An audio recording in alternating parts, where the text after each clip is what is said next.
Mwanda zambuka ariko nta muntu n'umwe ushaka ko hagera. Kandi byose narabikubwiye. Ha? Ha? Ni izina rya Yesu. Fabiola. Inde? Ubaye iki? Ndamuzi Fabiola, doni izina ry'Imana ndamuzi Fabiola. Uriya mugore ndamuzi. Nese murasiranye? Urasaze. Uze kuba umukutashuje se.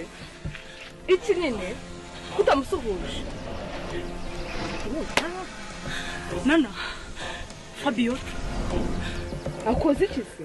Nyine Fabiola ari inshuti yanjye, Fabiola twariganye twarakuranye. Ariko nyine kuki mubonye kandi se yarapfuye do. Ngo?